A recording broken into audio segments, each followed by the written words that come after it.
not. We ought to make that clear. Are we at war or not? I'm asking as relation to the cost of going up for oil and gas. That hasn't risen? Well, has it risen because of the war? It did rise because of the conflict, yes, sir. The conflict. So that's what we call it. Our people go into battle and lose their lives. Mr. Larson, your time has expired. Mr. Schweikert. Thank you, Mr. Chairman. And just, Mr. Secretary, you were already heading there. As everyone here, I'm sure, knows, PCE, there's actually trimmed, which Kevin, new head of the Fed, prefers. There's actually 4 or 5 ways you do balancing on the calculations. So if any of you want joint economic, actually, we have a whole chart of how those calculations work. If anyone would like it. Those will be facts, and they're inconvenient. And food prices, food at home, has risen 2.5% since President Trump came into office. It averaged more than 5%. 5% under the Biden-Warren economy. And I've got a list here that President Trump posted, but no one wants to talk about it. Last year, all we heard was eggs, eggs, eggs. Eggs are down 90%. Avocados are down 19%. Mr. Secretary, you will find... Avocados probably more popular on the other side of the aisle. Yeah, Mr. Secretary, you'll find we often choose whatever number works best for the social media posting we're going to do in an hour. So welcome to Congress. A conversation we've been having actually with some of your staff and some of the Ways and Means staff is something that often never comes up, but we're going to have to understand it and find a better way to document it. We calculate about 17% of the U.S. economy now is in the tax-exempt space. And within that space, those who receive the benefit of tax exemption, the basic concept is, here's the community good you're doing for not having to pay taxes. Okay. There's something you're an expert on, the 990 form that documents to the IRS, to Treasury, to Congress, what is that community benefit? I know your team has been working on this. I know some of the IRS team, we've been working on it. Is there a way to come up with a much more robust, universal form so we can understand, are these tax-exempt organizations meeting their societal obligation? And if they're not, we can help them meet that. But we don't have enough information today. It's a great question, Congressman. And there are many tax-exempt organizations. A large part of the economy are hospitals and healthcare services. So we should look whether they are meeting the needs and are in fact nonprofits.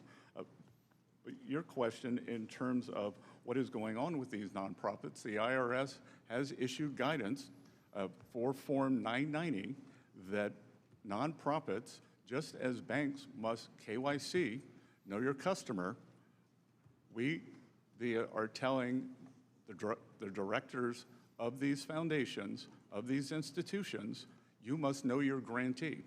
So KYG. If your grantee if the money is being used for violent activities, you as a trustee, as a fiduciary, are in trouble. If it is being used to take away people's civil rights, you are in trouble and the nonprofit status is in jeopardy. My team looks forward to continuing to work with Treasury on making that more robust so we actually understand both those that are using nonprofit tax exempt as funnels to bad acts, but also are they meeting their community obligations? One that you're probably not going to get as a question from anyone else. We have a fixation of debt management. You know, we're responsible as policymakers. We're responsible for the debt, not the administration. We do make the policy.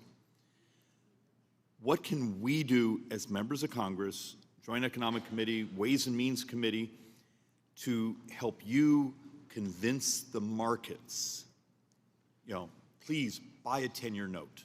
Please, we have some vision, you know, the visibility to see where we're going. I do have some concerns of in the future where the entire world is binging on debt, that we have some stressed auctions. What do we do as a country to actually not have that happen to us?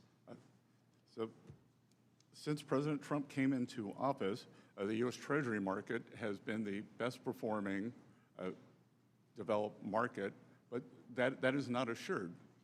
It is assured that the Treasury will have a regular and predictable issuance cadence.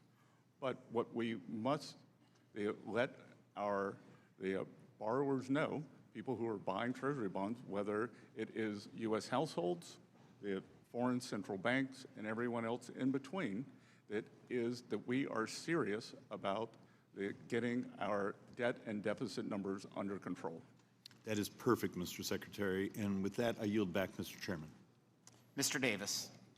Thank you, Mr. Chairman, and thank you, Mr. Secretary.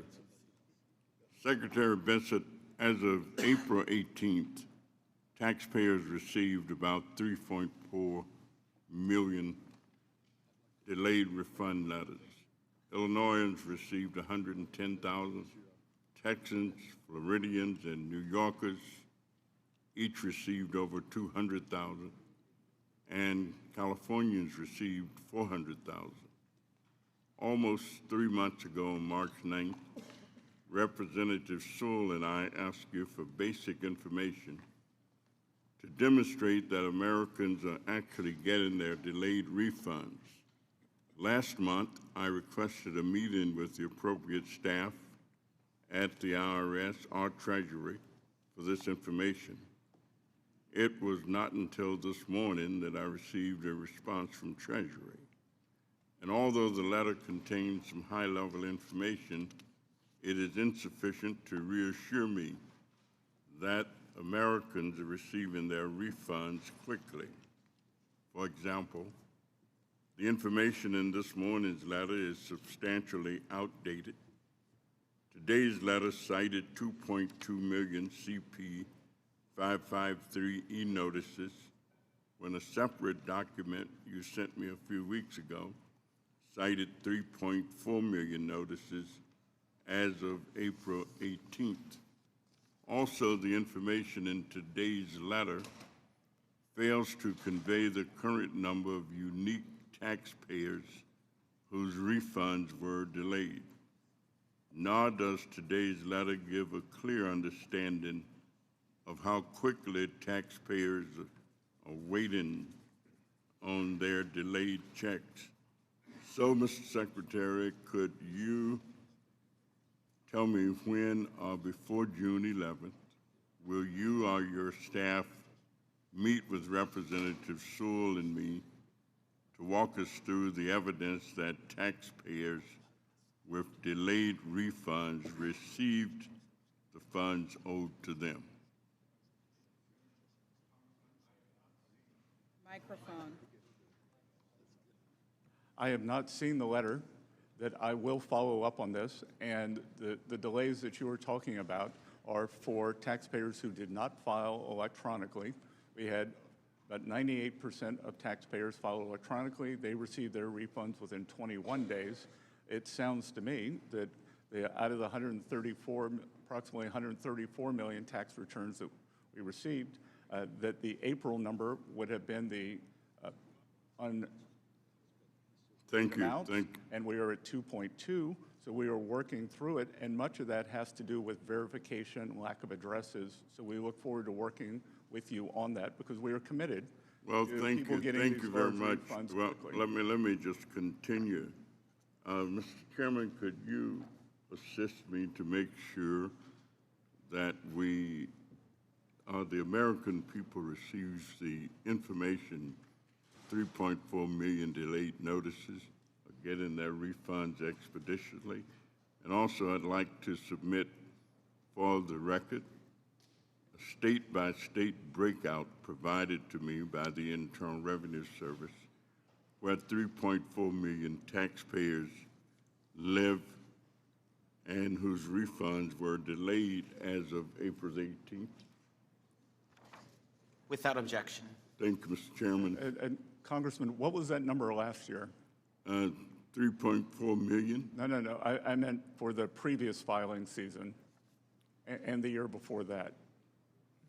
Well, I don't know the number for either one of those years, but let me move to my last question.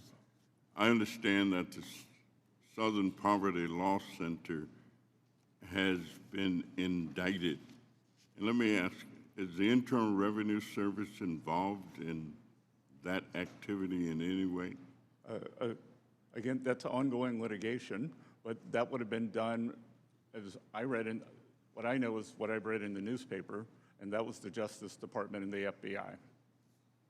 And Internal Revenue is not urging or suggesting to any other entities that they may lose their tax exemption if they contribute to the Southern Poverty Law Center? Again, there's ongoing litigation, but that's driven by the Department of Justice and the FBI. Thank you, Mr. Chairman. I give back. Thank you, Mr. LaHood. Thank you, Mr. Chairman. Mr. Secretary, welcome. Thank you for being here today. Thanks for your service. I want to touch on affordable housing. I think collectively, as we travel back to our districts, we continue to hear about the lack of affordable housing. And I would describe it as a rural, suburban, and urban problem. And last year, in the Working Families Tax Cut Bill, we included a number of provisions on affordable housing. And one of those was my bill that was included in there on the affordable housing tax credit. And as you're well aware, one of the most significant barriers to economic success in our communities is housing. And so in the Working Families Tax Cut Bill, we included the affordable housing tax credit, which includes a permanent 12% increase in the 9% allocation of LIHTC credits beginning this year. Independent analysis have estimated that this will lead to the development of more than 1.2 million more affordable homes nationwide over the next 10 years because of what we did. From your perspective and the Department of Treasury, what will the expansion of the affordable housing tax credits mean for working families struggling to afford housing? The LIHTC provision specifically gives great predictability for investors and builders who want to go into the market, and I think we've already seen a pickup in those areas and with this program. And Mr. Secretary, what do you see for, as we try to address this problem, other mechanisms within Department of Treasury or legislatively that we ought to be looking at? Well, there are two housing bills, one in front of the House and one in front of the Senate, and that seem to be languishing. I want to switch topics. I also, beyond being on the Ways and Means Committee, I serve on our Select Committee on China, which is a bipartisan committee focused on how do we win the strategic competition against the CCP. And I also serve on our Intelligence Committee. And I want to focus on 45X, and that's a provision in the tax code. And so last year in the Working Families Tax Cut Bill, we included the Foreign Entity of Concerns restrictions that pertain to curbing Chinese technology by manufacturers and mandating in that bill that they operate fully independent companies here with no reliance on Chinese entities. Despite these clear requirements, recent media reports indicate that many manufacturers continue to depend on the active support of Chinese engineers overseen by the CCP, security officers embedded in their U.S. facilities, undermining the objective of fully transferring operational knowledge of these technologies to U.S. companies. So, Mr. Secretary, what is Treasury doing to address and prevent Chinese penetration and involvement in these companies receiving the 45X tax credit? So we are polling the companies. We are asking for verification that this is not happening. And whenever we receive a report, we investigate it, just as with CFIUS. CFIUS is self-reported, but when we discover transactions that we believe should have been reported, then we can go back and investigate those transactions. And to your knowledge, have any of those investigations led to a fruitful prosecution or holding somebody accountable? I can get back to you. I can have my staff get back to you, but I can tell you it has been very robust, and you would have seen that recently the FCC banned Chinese drones and routers, and with the connected auto mandate that electronic systems in American cars cannot be connected to Chinese entities. Thank you. And I'll look forward to the follow-up with you and your team on this. This is something, obviously, we got to be heavily focused on. Lastly, in my remaining time, I just want to focus on digital service taxes as it relates to Canada. And maybe, obviously, we have concerns. We credit the administration for what you've been able to do on DSTs in Europe, but there's still some concerns with our Canadian friends. Can you comment on where we're at with that? We are pushing, whether it's Europe, whether it's Turkey, whether it's Brazil, whether it's India, whether it is Canada, we are pushing back on these digital service taxes. We have the greatest technology and innovation ecosystem in the world, and they cannot take advantage of our companies and for their treasuries. It is they are very interesting, they are very ripe targets because they are profitable, they are well run, and they are in demand, but we cannot have this. And we, in every trade negotiation or every trade discussion with the Canadians, we bring this up. Thank you, Mr. Secretary. Yield back. Ms. Sanchez. Thank you, Mr. Chairman. Secretary, nice to have you back before our committee. Mr. Secretary, do you believe that all Americans should follow our tax laws? Yes, Congress. Yes, good, so do I. And do you believe that for those Americans who break our tax laws, they should be audited or held accountable? Well, I think there are two things there. An audit is not a result of breaking the law. Yes or no? Simple question. Well, no, it's not Do a you simple think- question. It's okay, a two-part then question. let me break it into two. Do you If think you're they asking should? me, if you're asking me, Please should don't every interrupt taxpayer me. be audited? Please answer that. I came here for answers. If you came here to waste time, I'm going to try to make sure you don't do that. Do you believe that people who lie on their tax returns should be audited? Yes. Okay, do you think that people who break our laws should be held accountable, our tax laws? Yes. Okay, thank you. Very simple. Not a hard question. I'm glad we agree. So why is it that you are allowing President Trump to have complete immunity from being audited? Again, I'm going to have to refer you to my previous statements, and What was your previous statement, that sir? I am unable to comment on any of the ongoing litigation. Okay, can you name the ongoing case concerning President Trump's immunity from audit? Sorry? Can you name, There are three cases. Can you name them, please? That are out there now, and I will be happy to get back to you on those, because again, I am not a lawyer. Okay. We are represented by the DOJ. Great, you said that you can't because there's ongoing litigation. You'll get me the name of the ongoing litigation, because the only ongoing litigation that I know of is surrounding the $1.8 million slush fund, which has already been suspended. The fact is that the judge's ruling in the litigation that references that slush fund only addresses the anti-weaponization fund. It doesn't even address Trump's immunity from audit. So I would like to ask unanimous consent to enter into the record the judge's order in the Floyd versus Department of Justice case. Without objection. Thank you. Now, Secretary, you said you're not an attorney, is that correct? Mercifully. Okay, well, I am, and I'm actually proud to be an attorney and know the laws, and I know how to read a judicial ruling. Furthermore, I know that since 1962, the Supreme Court has held that ongoing litigation does not prevent someone from testifying in a congressional hearing. So once again, I'm going to ask, why are you allowing President Trump and his family to have complete immunity from being audited? Again, since you're a lawyer, you will understand that the U.S. Treasury and the IRS are represented by the Justice Department and the Acting Attorney General. Yes, but I just mentioned a Supreme Court case that doesn't bar you from testifying. It's pretty clear to me, though, however, that you're not interested in answering questions.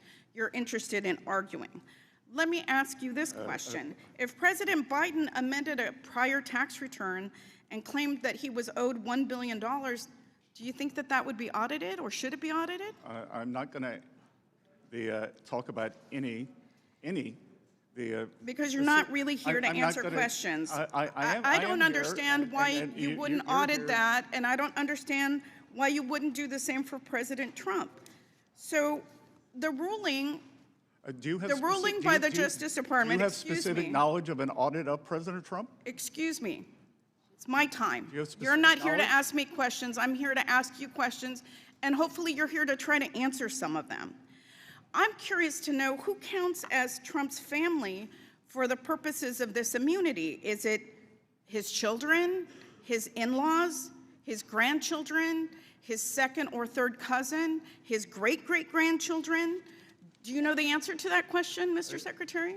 Again, I imagine you have the Justice Department phone number. I would suggest you call them. I'm not the one that runs the Department of the Treasury or that oversees what is happening with this immunity And that has been granted. I'm not the one either. We follow the instructions of our lawyers, and we obey the law, I hope Representative. that you're proud of your performance today, Mr. Secretary, well, because I hope you get some I think social it's media pretty clips. safe to say that this is probably the most corrupt Treasury Department in our nation's history. And while I am going to while you have to dance take around questions exception to with that. protect That is a Trump, slanderous Americans are statement. suffering That is a in Trump's slanderous spiraling statement. economy. And Inflation is now rising faster than average hourly wages. Nah. Gas prices are at an all-time high with the war in Iran.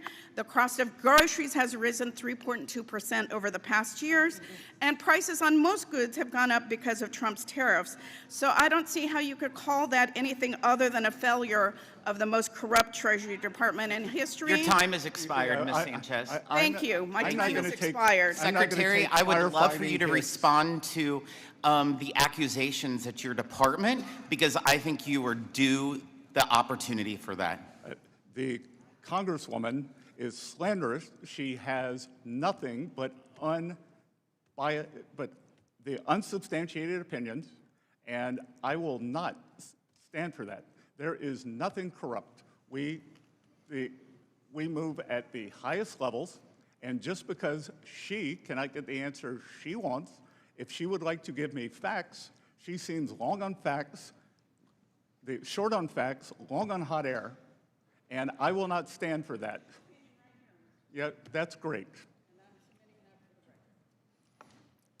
Mr. Arrington is recognized. Disgrace to make a remark like that. Apparently, my colleagues had a sudden interest in the rule of law. I wonder if you asked her if she thought illegal immigrants should be detained and deported or caught and released, what the answer would be. Well, and Congressman, and two, on inflation, I am not going to take firefighting advice from an arsonist. Well, Mr. They Secretary, torch the American people. Mr. Secretary, maybe we ought to ask the 21.5% question: inflation. should the Now they're sons concerned. of presidents who have multiple felony convictions, should they be held to the same standard of the American people in terms of crime and punishment? I wonder what the answer to that question would be. Let's not veer off. Apparently, wages and take-home pay aren't the only thing up in this country.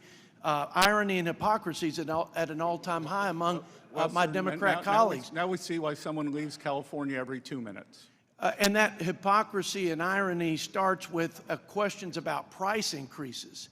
It was the failed economic policies, one self-inflicted failed economic policy after the other, that created the worst inflation crisis in a half a century. Unbridled spending, if you add the hikes in interest rates, it would be about $12 trillion in deficit spending. Waiving work requirement for able-bodied adults on welfare, giving welfare and health care to illegal immigrants with the stroke of a pen by President Biden, layers of taxes on American competitiveness, layers of regulation on our small businesses. And you know what? We pay a premium right now, and we will temporarily, to defend our country, our children's future against a nuclear Iran, against a radical terrorist regime where we are under imminent threat. We will pay a premium at the pump. But gas prices were at a low, 2-decade low in terms of disposable income. We had gas prices before the conflict below $3. President Biden and 4 years of Democrat policies, gas prices went from $3.30 to $5. Now, we pay a premium for national security in times of conflict, and when we have imminent threat, we're trying to stave off another addition, nuclear power to the axis of evil. But the premium that the Democrat policies imposed on the American people was for what? A mandate for electric vehicles? What did we get for that premium? We got hundreds of billions of dollars. It was supposed to be 200 billion. 800 plus billions of dollars in giveaways, corporate subsidies for green energy. That's what the American people got. You know, they got higher energy prices, higher electric bills because of this radical climate agenda, the Green New Disaster, and that was the trade-off from my Democrat colleagues. So a little context to this conversation, I think, is helpful. The results, as you know, Mr. Secretary, were that the American people every year were losing $3,000 in wages, that they had a 21% regressive tax hike, 21%. They were losing $1,500 a year.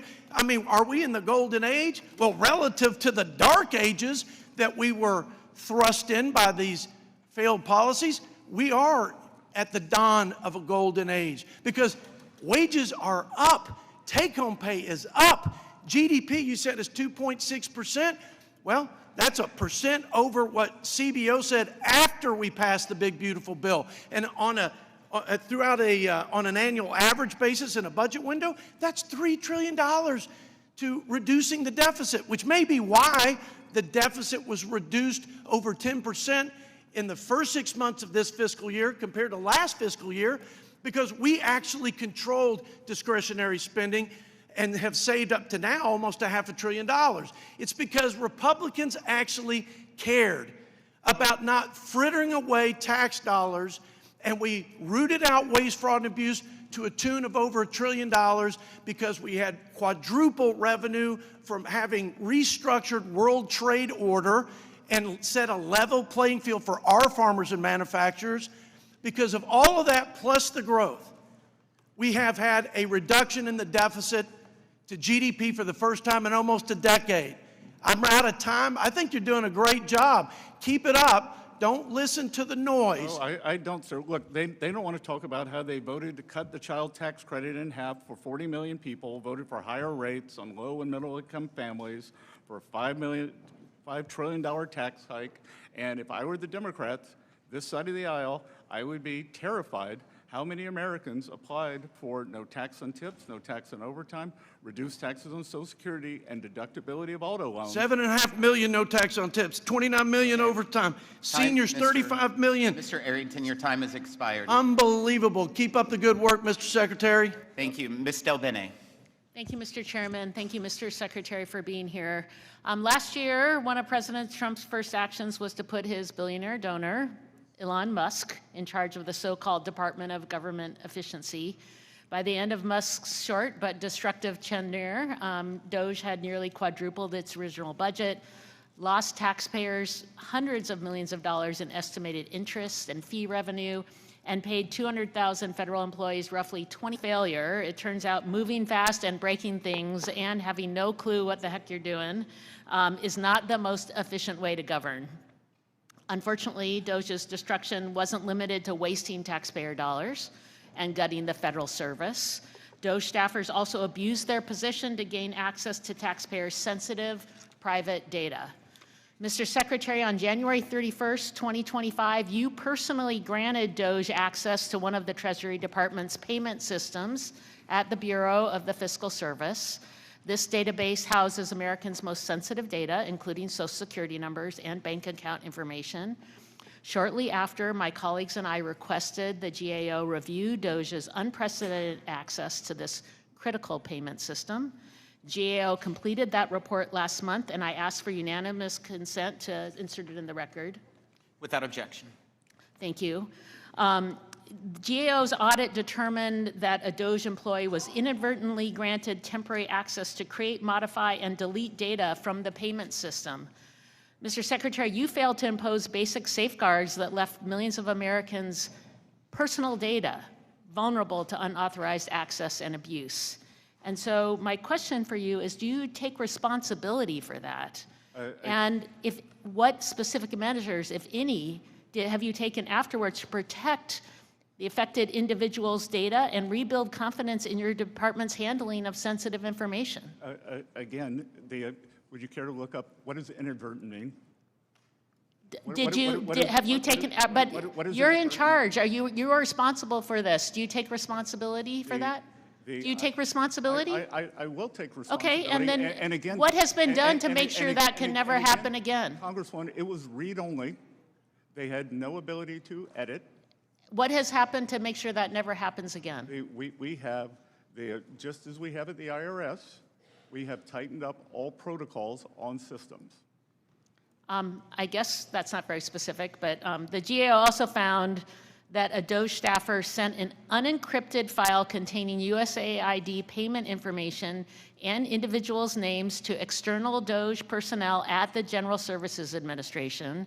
Soon after, it was reported no disciplinary action was taken, despite the employee's failure to protect federal and non-federal employees' sensitive personal data and comply with security requirements. So again, Mr. Secretary, when employees who violate IT security rules are not held accountable, what does that message send to agents? And why don't you hold someone Why are you accountable? bringing up USAID with me? Because a DOGE Why? staffer, GAO found that a DOGE what does that had have to do payment with me? information. Payment information. USAID, I do not oversee. I wear many hats in this administration, not one. And this is still, this is a file containing payment information. Are you not in charge also of the Treasury? That has USAID, that has nothing to do with us. But payment information has nothing to do with you. Again, it was not sourced at the Treasury. Why are you bringing this up with me, So Congresswoman? GAO provided 6 recommendations to address identified weaknesses, including ensuring staff agree to comply with IT security rules and configuring systems to detect and prevent the transmission of unencrypted payment data. The report states that the fiscal service, again, the fiscal service, part of your agency agreed that 3 of the recommendations, or agreed with 3 of the recommendations and did not state whether it agreed or disagreed with the other 3. So, Mr. Secretary, can you confirm Treasury's position? This is part of your purview, that Treasury's position on all 6 recommendations. And if you agree that they're warranted, please let us know. And if you disagree with the recommendations, please explain why. Again, I don't have a copy of the recommendations in front of me. Your office did not share them in advance. We'd be happy to get back to you. That we would obviously agree with the ones where we've already agreed. So I hope that you understand that these are findings from the GAO about ensuring that information is protected. And again, we have seen access to taxpayer information leaks. What are you doing to address this? And are you taking responsibility? People don't have faith that access has been given against the law. Well, again, President Trump and his family and employees of the Trump Organization, 400,000 people had their tax returns stolen at the IRS. You are in charge. What are you doing to I know, prevent that? and Americans' people's sensitive information has been leaked outside. Bill and Benny, you have, your time has expired. We have tightened the protocols. We have tightened access. and you've said We nothing have tightened- specific of what you've done to Ms. ensure. Delvenne, your time has expired. Mr. Estes is recognized. Good to see you, Congresswoman. So frustrating. Thank you, Mr. Chairman. Secretary Bessent, welcome for Ways and Means, and thank you for being here today. Mr. Secretary, I want to go back to last year when you were here before the committee and the conversation turned to discussions around OECD Pillar 2. There's much discussion about how Congress and the administration could work together to stop the taking of our tax authority by other nations and losing over $120 billion from the U.S. Treasury over the next 10 years. I'm proud to say we're in a much better spot than we were a year ago, thanks to a lot of the hard work by your Treasury folks and the effort you got done there. Side-by-side agreement that you and your team negotiated is an important agreement that protects the American tax base from foreign countries looking to use our economy as an ATM for their own budgets. I know some members of this dais and their allies in the liberal press believe that this agreement gives successful American companies a free ride, but that's simply not true. The reality is President Trump and Republicans in Congress have done so much work on both the Working Families Tax Cuts and the Tax Cuts and Jobs Act to make the U.S. tax code more competitive and cement the U.S. as the best place to do business. Mr. Secretary, can you tell us a little bit about how corporate tax revenue has changed since we passed TCJA in 2017 and thanks to our more competitive tax code? So it's a combination there, Congressman. We are seeing a pickup in corporate revenue, but importantly, where we are seeing the deductions is for the full expensing, both for equipment and structures, both factory structures and farm structures. So you can think of that. When you see that deduction taken, you are actually creating the future tax revenues by building up the productive capacity of our country, and that increases productivity. So, on that side, and on the other side, Pillar 2, that getting this sorted out and making sure that the tax revenue comes into the U.S. Treasury was essential. The U.S. first instituted the global minimum tax, and the Biden administration wanted to supplicate us to other countries and a internationalist tax regime that we were having none of. Yeah, thank you for doing that. Can you give us a little update on how some of the countries are implementing the side-by-side agreement and how we're keeping to move forward on that? We're finding a very, very good partnership, and we are implementing it via our partnership with the OECD and our constant interaction with them. Yep. Well, thank you. And we're going to continue our work to trust but verify that process continues and other countries actually provide fair treatment for U.S. businesses. I want to thank you for your comments and your work you're doing on the digital services taxes as well. As you mentioned earlier, I mean, a recent analysis I've seen is that American businesses pay nearly $3 billion a year in foreign DSTs as of now, and it would siphon off $117 billion in tax revenue over the next 10 years. And we need to continue that effort, and I appreciate your work in that regards. We in the United States, both in Congress and Treasury, plan to commit to protect our tax base from foreign attempts to take it. And while we welcome negotiation and engagement based on the foundational principles of taxation, our resolve is absolute. We want to make sure that we continue to provide every tool available, including ones that we may have put on the shelf recently, to ensure our competitive on a world stage.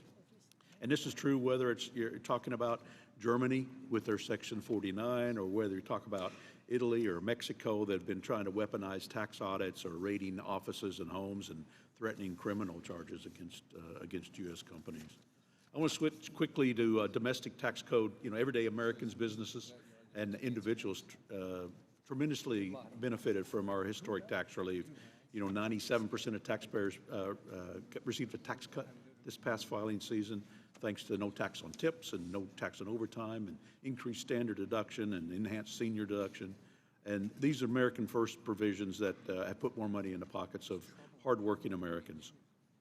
I want to recognize that some of the changes, and as you've mentioned, in the working family tax cuts had with manufacturing, whether it's research and development and capital expenditures that have been able to put in place for long-term growth. I only have a few seconds. I don't know if there's some comments you want to make about the economy and what you've seen over the last year. Congressman, I would say the economy is very strong. We are experiencing a short-term elevation in prices due to the Iran conflict. That will come down. That what the other side doesn't want to talk about is job growth is strong. Except for April, we have seen real wage growth every month since President Trump took office. They don't want to talk about that 2.6% economic growth despite the shutdown in the fourth quarter of last year. And despite the Iran conflict, we will get on the other side of this, and we are creating jobs. And importantly, Congressman, these are jobs for Americans, not the 5, 10, 20 million illegals that flooded across the border during the Biden administration. Well, great. Thank you for being here. Mr. Chairman, I yield back. Mr. Smucker.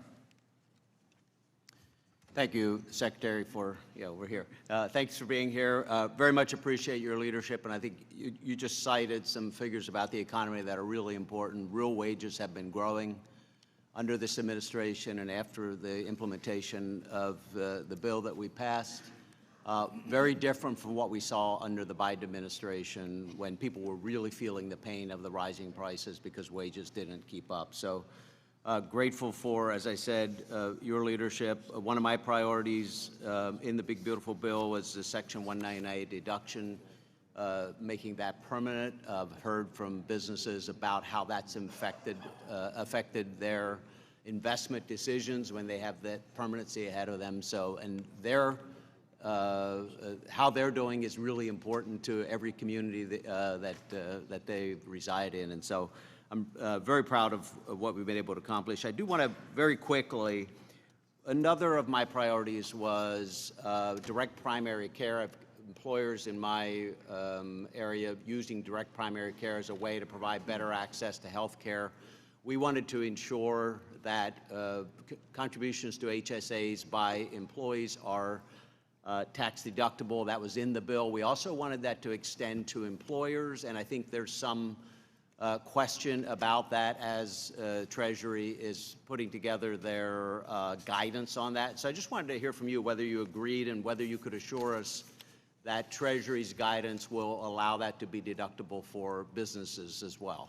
We are working on that, and that has been, HSAs have been a very powerful tool, and we've seen the take-up 37, 40-something%. So we will work on that and get that guidance out, sir. Yeah, I hope that we go with that initial intent, which was to make that deductible for employers as well. So thank you for that.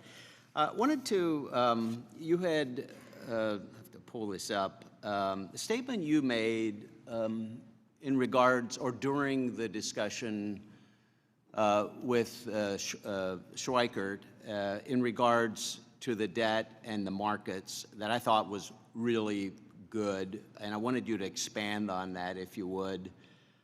You said, and I maybe paraphrased just a little bit, but to assure that we have a regular and predictable issuance and cadence, people who are buying Treasury bonds, whether it's U.S. households or foreign central banks, they have to be assured that we're serious about getting our debt and deficit numbers under control. I know you really care about this.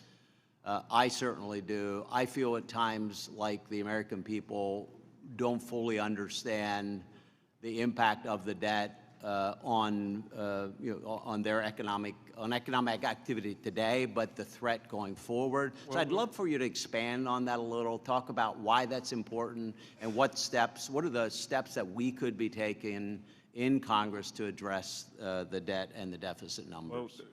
Well, let's look at a little bit of history, and this is MIT's numbers, not my numbers. MIT believes that almost 50% of the inflation we saw during the Biden era was due to the size of the deficits. So first of all, for the American people, not only does it affect the interest rates, our ability to issue debt, it also affects inflation. When you have these roaring deficits, money goes into the economy, and what the Biden administration did was they injected, you had a demand shock through giveaways, but then you constricted supply with the regulatory state, and that's how you get inflation. And this administration is doing the opposite. We had a fiscal contraction for calendar year 2025, and as I said earlier, we are cutting regulations, so we are increasing supply, whether it is energy for services. So that is why core inflation is down more than 0.5% since President Trump came in. One of the things we're talking about in the Budget Committee with Chairman Arrington is a resolution that would set a goal for Congress to get to a 3% deficit to GDP within the next decade. This has bipartisan support. We're hoping to see that support grow. You've talked about this. You've set a goal of wanting to be at a deficit percentage of GDP starting with 3 by the end of the administration. I wonder if you could talk about the importance of that goal as well in just a few seconds I have remaining. Yes, sir. I came out from behind my very comfortable desk and am here today because I was concerned about that trajectory. And I do believe it is possible to get back to the historical level, 3% deficit to GDP. And while that is not a balanced budget, if you have nominal growth above that level, you are paying down debt. Thank you. Ms. Chu. Secretary Bessent, since President Trump launched his illegal war in Iran, you've repeatedly assured Americans that higher prices would be temporary. In March, you said Americans should expect only 50 days of temporary elevated prices. Secretary Bessent, it's been almost 100 days and inflation is at a 3-year high with no indication of going down. In May, you said help is on the way when it comes to skyrocketing gas prices. A month later, Americans are still searching for the relief you promised as they pay more than double at the pump than what they paid before the war started. Later that month, you described rising inflation as a very limited spike. In reality, for the first time in 3 years, inflation is outpacing Americans' wages, and Americans' saving rate has dropped by half since last year. And just yesterday, before the Senate Finance Committee, you again characterized inflation as a short-term blip.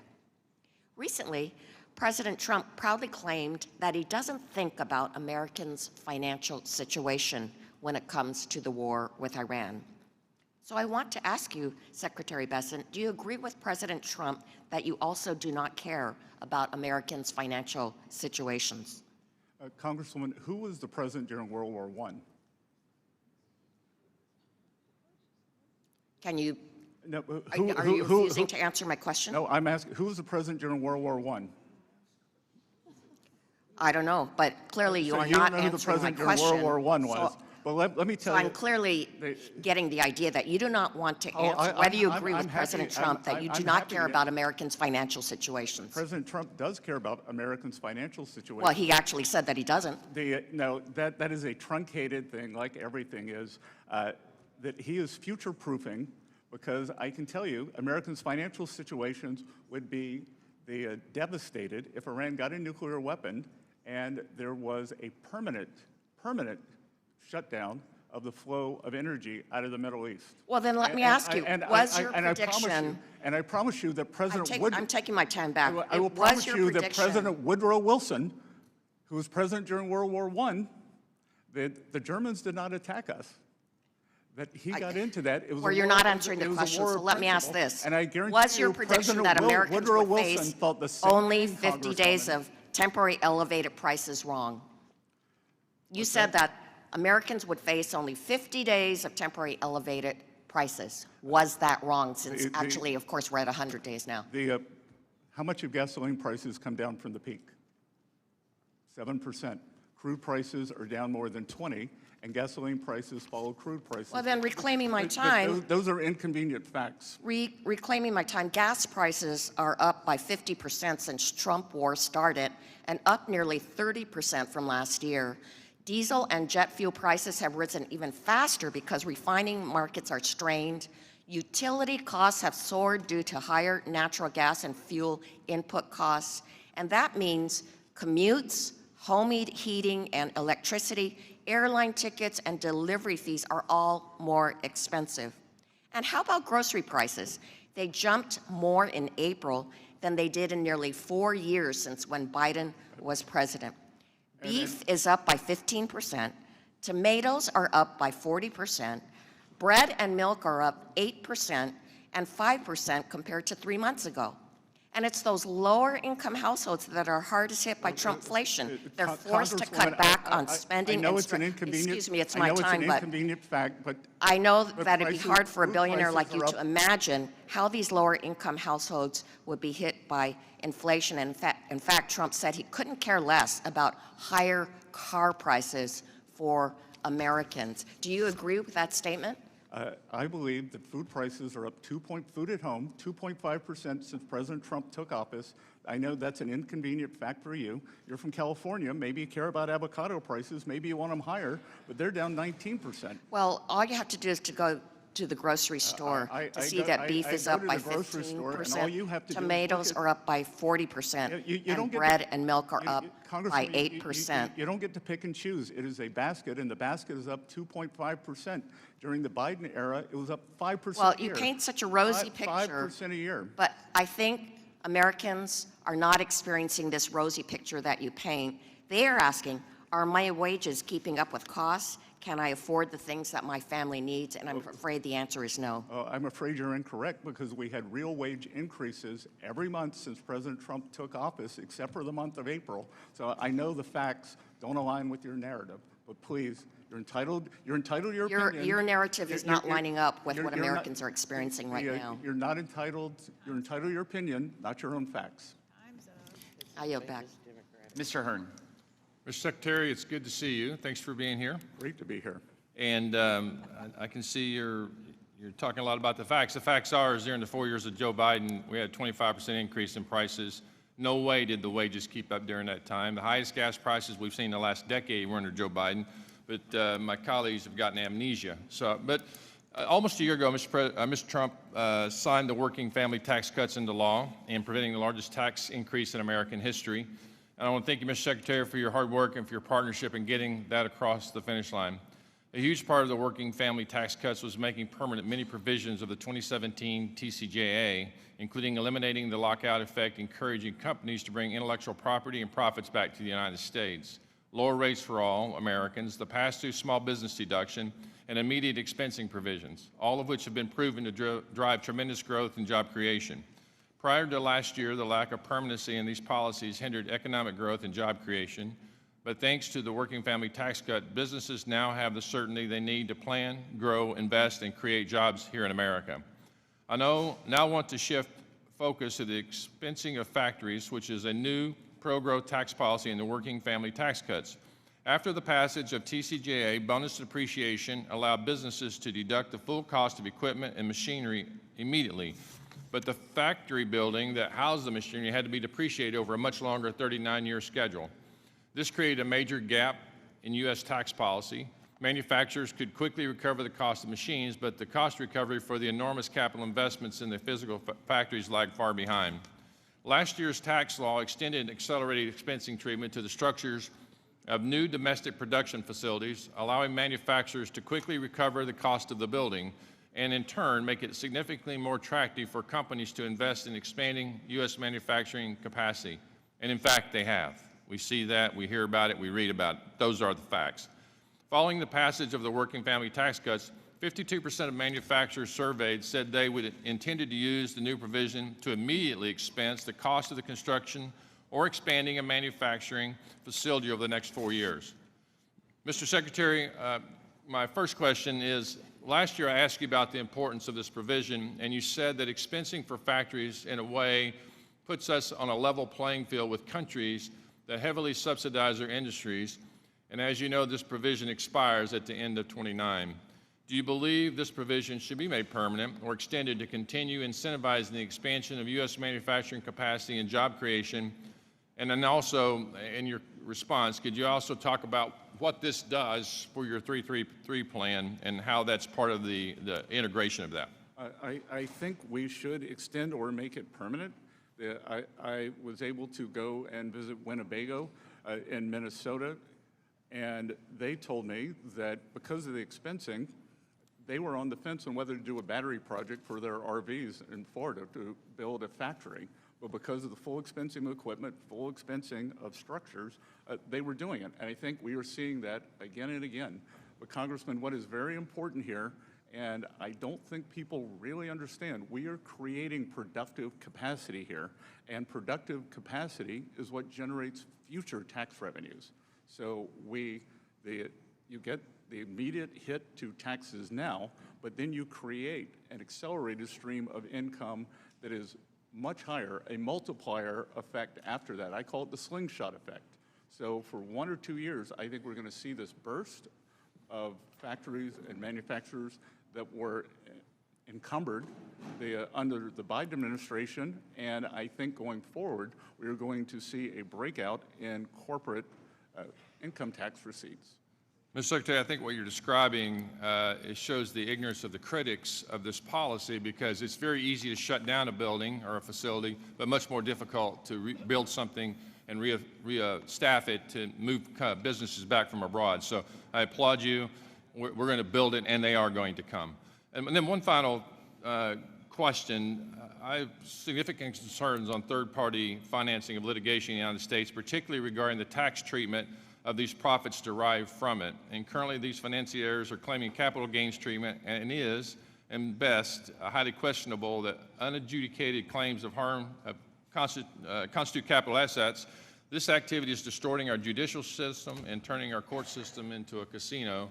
And I'd really love for your team at the IRS to work with me and look into how we have this tax treatment of this practice. There are many people across the nation are concerned about sovereign wealth funds and others that are gaming our system.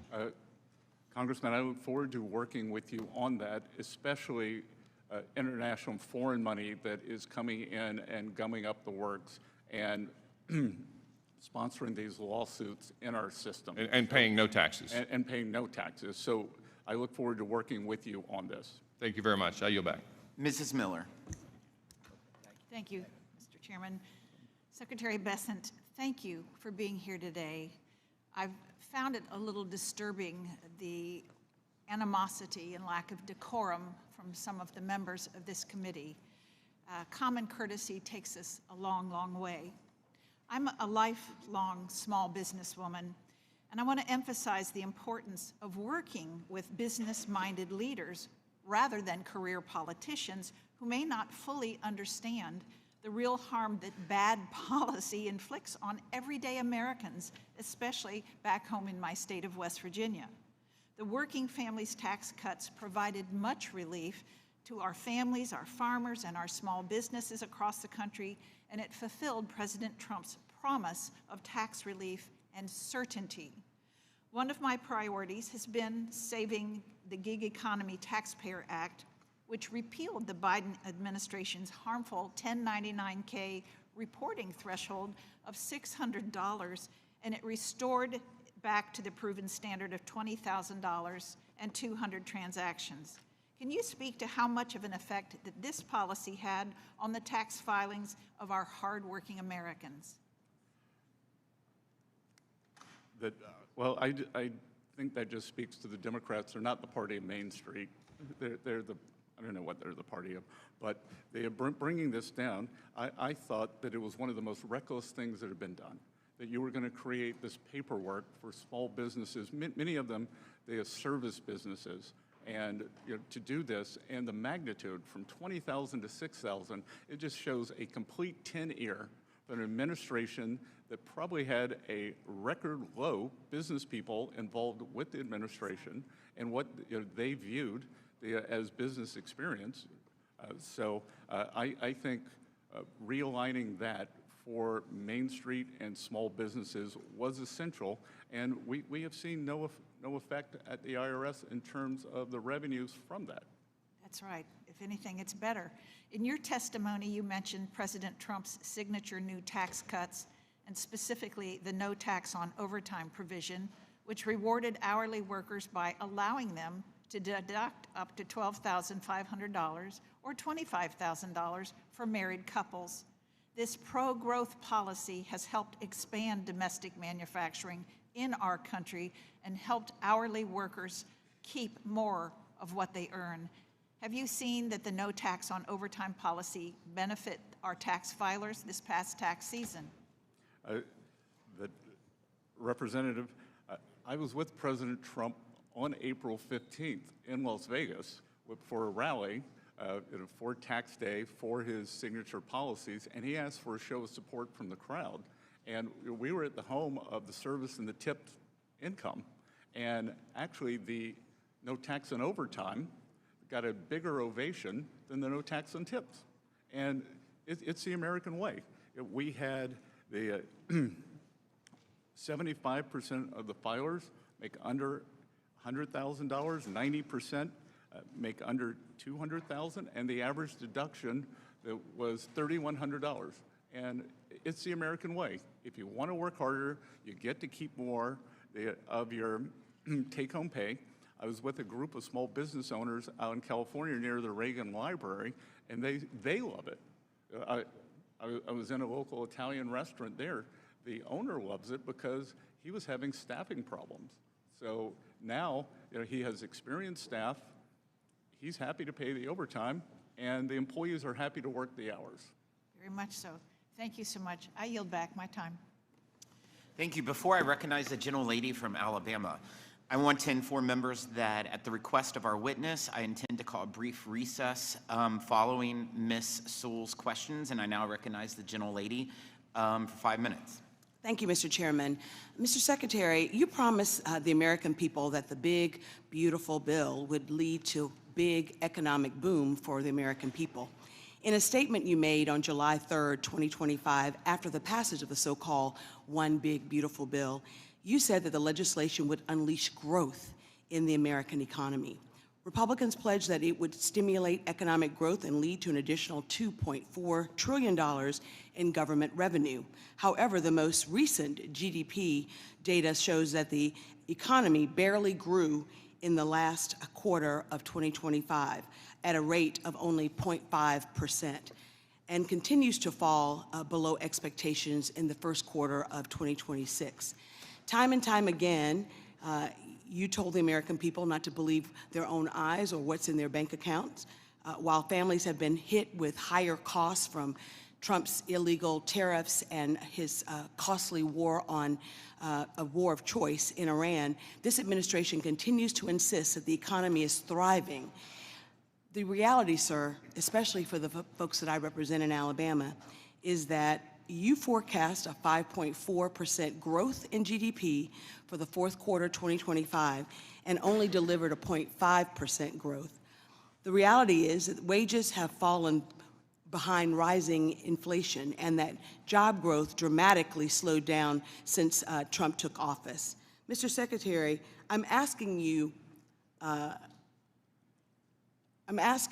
rhetorically the following questions. I ask you, why was your analysis so wrong? And I'm asking you rhetorically, since you've shown yourself not to be able to answer questions on this side. So let me try to answer it. Could it be that Trump's illegal tariff or the cost of the war of choice in Iran were the reasons why your analysis was off? Whatever the reason, I want you to know that the people that I represent in Alabama are hurting under this economy. Prices in Alabama have fallen by 3.6% over last year. Energy prices are up 18%, and exports of Alabama products and services have dropped by $3 billion since President Trump took office. In addition, the Iran war has cost American households over $100 billion. Grocery prices are rising faster than any time in the last 4 years, and gas is over $4 a gallon in Alabama, where last year it was only $3 a gallon. Mr. Secretary, your economy, this economy under this administration is failing the American people, and we can and must do better. My second question, or my second topic I'd like to discuss is what's going on. Sir, I haven't asked you one single question. I will point out that Mr. Chairman, I asked to reclaim my time. I'm not GDP asking him a now. question. I'm stating facts. You're not stating facts, you're stating opinion. Mr. Secretary, Black and brown Americans feel like they are under attack by this administration. President Trump has ordered state legislators across the country to redraw maps to dilute Black political representation. Moreover, Trump has weaponized the DOJ to go after groups like the Southern Poverty Law Center because of the work that they've done to expose white supremacy groups that are often supporters of President Trump. I am asking you, sir, that if the IRS plays a role in these cases, I ask that you ensure that the IRS is not improperly influenced by the president or this administration during the duration of that case, and I trust that you will make sure that that does happen. Lastly, Representative Davis and I sent several letters to the IRS, and I think that Representative Davis, during his questioning of you, asked you about it. This most recent tax season was the first time that the president signed an executive order in September of last year that ceased paper refund checks from being issued. This decision to upend paper checks has led to a significant delay in refunds for those taxpayers. And I understand in your response to Mr. Davis, you said that 95% of those that receive their refunds get them electronically. Well, I represent the 5% that do not have access to electronic repayment. Those folks need paper checks, and they need their refunds now. I trust that this administration will do all that it can to make sure that all Americans, irrespective of whether they're unbanked or have access to electronic payment, that they get their refunds. And Mr. Davis asked a question that you didn't answer, but I'd like to answer it for you. We're asking that you and your office, that the Treasury Department, work with us to make sure that our constituents get their refund checks. I will commit to do that. Thank you, And sir. as I of- yield back the balance of my That was time. the first I've seen. And to be clear, that number 5.4% was the Atlanta Fed GDP need now, but I know that's inconvenient. So Thanks. Thanks. As announced, the committee will stand in a 5-minute brief recess.